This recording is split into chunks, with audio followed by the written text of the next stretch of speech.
This video will show how to add, delete contract and place order. When you are successfully logged into platform, you will see 3 panels at left, right and bottom.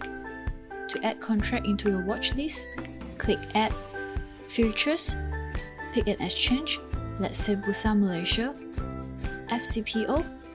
Lastly, choose the contract month and back to first page.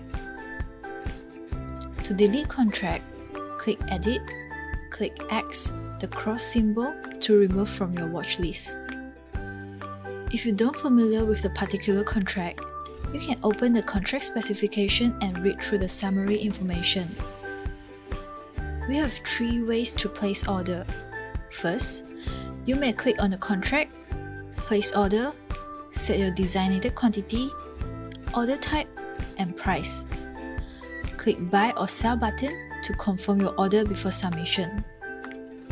Second way to place order is go to Chart.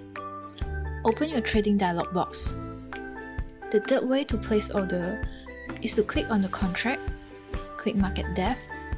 You can see the buy and sell order queue. Click the price to execute your trade.